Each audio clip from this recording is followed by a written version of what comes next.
السلام عليكم ورحمة الله وبركاته. معاكم رشيد أبو زيد. النفس، ما معنى النفس؟ هل النفس لها معنى؟ قلت لك قبل كده مرارا وتكرارا، كل مسمى له مدلول أراد الخالق من خلاله يعرفنا مكنون ذلك المسمى، يعني معنى ذلك المسمى. المسمى ده بيدل على إيه؟ هيعرفك إيه؟ من ضمن المسميات دي جبت لك قبل كده الروح، ربنا قال لك الروح، وقلت لك ركز في آية ويسألونك عن الروح قل الروح من أمر ربي ولا تقف عند هذا الحد، كمل الآية. وما أوتيتم من العلم إلا قليلا. قلت لك إن الروح هي عبارة عن علم معرفة، فيه علم الخالق عز وجل وهو الروح، يلقي الروح على من يشاء من عباده لينذر يوم التلاق، دي روح هداية، علم هداية. وفيه الوحي برضو اللي بيرسله الخالق لكل المخلوقات، وده برضو روح، علم آخر بناء عليه يتم تثبيت البرامج اللي موجودة لدى المخلوقات حتى تعمل في انتظام، هو روح قانون معين الخالق أراده في مخلوقاته. وبرضو احنا كبشر معنا روح. الشياطين مش بيوحي بعضهم إلى بعض زخرف القول غرورا، وبيوحون إلى أوليائهم، يعني في وحي شياطين وفي وحي بشر، دي معلومات يتم البشر يتبادلونها مع بعضهم البعض، كذلك الشياطين. يعني الروح في مجملها العام هي علم. اركن المشوار ده على جنب وديك عرفته الحمد لله، وارجع لفيديو الروح وافهمه كويس. طيب النفس، نرجع للنفس تاني. يبقى النفس هو الشيء الذي لم يعد بعد، ده معناه في علم الكلمة كده، الذي لم يتم إعداده بعد. يعني إيه؟ يعني ده عبارة عن صفحة بيضاء لسه لم يوضع به أي روح إطلاقا، لم توضع بها إلا روح واحدة بس الخالق أعلمك بيها، قال لك بص، هو معلومة بس اللي خلتها النفس في الأزل، منذ الأزل في الخلق الأول. إن شئت فقرأ قوله تعالى: أعوذ بالله من الشيطان الرجيم، بسم الله الرحمن الرحيم. وإذ أخذ ربك من بني آدم من ظهورهم ذريتهم وأشهدهم على أنفسهم ألست بربكم.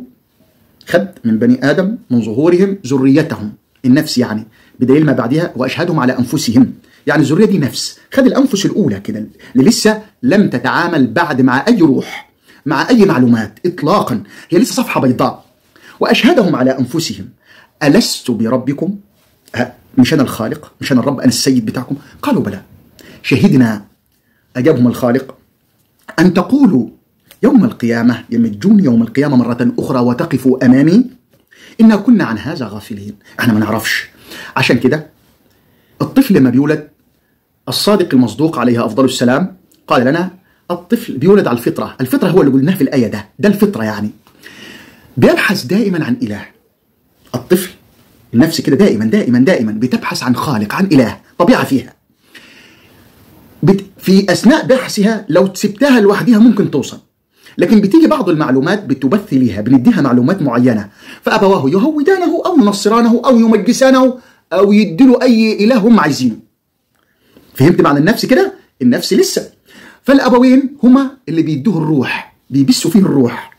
الأبوين دي شيء هام جدا في الحياة، ما هم اللي بيخلوك يا إما هتروح للوضع الصحيح أو ما تروحش للوضع الصحيح لغاية ما تكبر. فبتيجي مرحلة معينة ربنا بيكرمك بالهداية، وهي روح الهداية، هو الوحي ده اللي هو القرآن الكريم وكتب الخالق عز وجل سبحانه وتعالى الصحيحة، اللي فيها دائما بتعرفك بأن هناك خالق أوحد، إله واحد يجب أن تعبده. لغاية ما تكبر بيجي الخالق بيديك برضه روح تانية، هداية تانية، بيقول لك خد الهداية دي مني أو الروح دي مني عشان تعرفك الطريق فين. في كبرك ده ربنا بيوسع المدارك بتاعتك، بتبدأ تتلقى معلومات وبتبحث بنفسك. في الأول أنت متلقي، في مرحلة الصغر أنت النفس متلقية فقط، فيه الغير بيخط ليها أو بيكتب جواها. بعد الكبر أنت بنفسك بتكتب، خلاص مالكش هي حاجة كده. فتيجي أنت مثلا، عشان كده الطفل لما يموت وهو صغير معلكش حساب. ليه؟ لسه لم يكتب هو بنفسه في صحيفته، في نفسه لسه ما كتبش هو في نفسه. طب ليه بعد ما بيوصل لمرحلة معينة لما بيبلغ الحلم اللي هي مرحلة العقل بيبدأ يحاسب؟ ليه؟ لأنه بدأ هو يكون الشخصية بتاعته. يعني نفسه أو نفسك أو نفسها معناها الشخصية. أيوة، ما دي الشخصية أو الذات بتاعتك. أنت عملت فيها إيه؟ وقلت لك إن أكبر مثال للنفس هو الطفل. أكبر مثال للنفس معناها لم يتم إعدادها هو الطفل. الطفل ده بتدي له معلومات انت معينه، مش انت، غيرك لسه هو في مرحله عدم السيطره على نفسه، مالكش سيطره، هو صغير لسه، فبيعلموه من الوسط الخارجي من كل اتجاه، وبيبثوا في دماغك اللي بتكون الشخصيه بتاعتك من كل اتجاه. تيجي بعد الكبر تبدا تتسع مداركك وتبدا انت تعرف بنفسك، انت نفسك عادي هي اللي تبدا تبحث مع العقل وتدوره انت عايز ايه؟ يا ترى الشخصيه بتاعتك دياتي عايزها ايه؟ هل تعلم دي معناها عايزها ايه؟ معناها كسبت. ما معنى كسبت في علم الكلمه القديم؟ هو موجود كسبت؟ ايوه كسبت موجوده. كسبت هي تعملون، هي تفعلون. كسبت تعرفها كده في علم الكلمه، الاعداد او التجهيز الذي كون شخصيه او ذات. المكسب هو الاعداد او التجهيز الذي يكون الشخصيه او الذات. شفتوا الجمال؟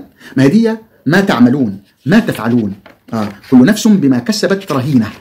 كل نفس بما كسبت. في سورة النحل هنا اهي، يوم تأتي كل نفس تجادل عن نفسها. كل نفس، النفس اللي هي الخام لسه البيور اللي هي الأساسية في الأصل، تجادل عن نفسها، عن شخصيتها المتكونة. هي بتجادل عن شخصيتها المتكونة، بتقول أنا ما فعلتش ده، لأن هي ما رضياش بده، أنا ما فعلتش ده عن نفسها. وتوفى كل نفس ما عملت وهم لا يظلمون. توفى كل نفس ما عملت أي ما كسبت، ما أمدت نفسها لتكوين الشخصية بالإمداد المعرفي اللي أنت بتمد به نفسك لتكوين شخصيتك. طيب أمال إيه النفس اللوامة والنفس المطمئنة؟ ما دي نفس وما سواها. يعني إيه سواها ربنا بيه؟ ما قلت لك سواها يعني إيه؟ أعددتها. أنت جهزتها إيه؟ جهزتها تكون لوامة، وقلت لك لوامة يعني نفس سيئة، والدليل الآية اللي بعديها ولا أقسم بالنفس اللوامة أيحسب الإنسان أن لن نجمع عظامه. وفي نفس كويسة بتحسب إنها مش هتجمع عظامها؟ لا، دي الشخصية اللي أنت كونتها اللي هي شخصية إنكار البعث. النفس اللوامة دي شخصية إنكار البعث. والشيطان قال فلا تلوموني ولوموا أنفسكم، يعني لوموا شخصيتكم اللي أنتوا كونتوها، ما تلومونيش أنا، لوموا الشخصية بتاعتكم. دي النفس اللي يجب أن تلام، اللي هي اللوامة، يعني الشخصية اللي أنت كونتها التي يجب أن تلام. افهم دي كويس. القرآن كل التفسير فيه، يعني ربنا قال لك كسبت، قال لك معنى كسبت في آيات أخرى، قال لك كسبت معناها تعملون، معناها تفعلون، ده كسبت. ما هو المكسب؟ هو الإضافة. وما هو الخسارة؟ هو الفقد. المكسب هو الإضافة. فأنت كسبت نفسك بتضيف لها معلومات معينة لتكوين الشخصية. النفس لو قعدت يعني لو قعدت أتكلم عنها عايز لي فيديو لا ما يكفيش ساعة أو ساعتين، وعايز حلقات متعددة، فأنا اختصرت لك النفس بسرعة في عجالة بالتكوين ده. النفس هي الإعداد التي لم تعد بعد، وربنا ولو قلت لك على معناها الحقيقي في علم الكلمة هتصعب. النفس بتشبه كده في علم الكلمة القديم بقطعة لحم مثلا، يعني قطعة اللحم دي لسه طازة، يعني خام. كل واحد فينا بيفضل كيف يأكل قطعة اللحم دي. أنا هاكلها، عايز أكلها إزاي؟ في عندنا اللي عايز يأكلها مطهوة بطهو معين ينفعني، أنا أشتهيه، أنا عايزه، ببدأ أعالج قطعة اللحم دي معالجة معينة، إعداد يعني إعداد معين حتى أحصل على ما أريد. أهدي ونفس وما سواها، حتى خلق لك سواها كأنك يعني كأنك بتطبخها. والله ما أعرف النفس التي لم تطبخ بعد، لسه ما اتطبختش، لسه لم تطهى بعد. يا ترى أنت هتطهو النفس إزاي بتاعتك؟ يا ترى عايز تخليها سوى كامل، تطيبها كويس كده وتبقى طيبة المذاق، والله نص سوى وتفضل تشد فيها كده وتقطع وما قادر؟ في ناس بتحب كده وتفضل تعمل لك عسر هضم وتتعبك. ولا عايز تطيبها خالص، تهريها وتضيعها ما تجيش فيها طعم ولا لون ولا اي شيء؟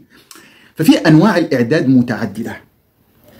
فرجاء اختر لنفسك، لشخصيتك او ذاتك الاعداد اللازم المطلوب الصحيح، والخالق دلك عليه، ما سبكش كده، ارسل لك الكتب، الرسل معاهم الكتب علشان خاطر تعد نفسك الإعداد الجيد للمرحلة المطلوبة. هو ده. ونفس وما سواها أعدها فألهمها، اديتها انت اللي ألهمتها، انت اللي كونت الشخصية بتاعتها. فجورها خليتها فجرت، خليتها انطلقت بلا قيود، خليتها انطلقت بلا قانون.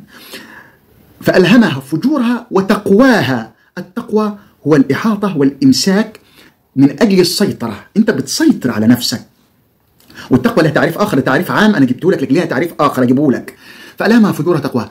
قد أفلح، هتفلح من زكاها أي دعمها بالمعرفة، الصحيحة، التزكية المعرفة الإيمانية، وقد خاب من دساها، دار عنها المعلومة الإيمانية وتركها تتخبط يمنة ويسرى، يمين وشمال، وطلع فوق تحت وعمالة تتشل وتتخبط، وهو ما رضيش يحكمها بقانون الهداية الذي أرسله الخالق له، الذي صلى به الخالق عليه من خلال الملائكة والرسل، وهو لم يدري ولا يريد أن يدري، وإن علم أنكر وابتعد. فلن تضر الله شيئا، لن تضر الله شيئا. ده كل شيء عن النفس، يعني مش كل شيء، اعتبره جزء قليل من مشوار النفس، لو هشرحها لك شرح كامل عايز وقت طويل. هذا والله أعلى وأعلم، والسلام عليكم ورحمة الله وبركاته.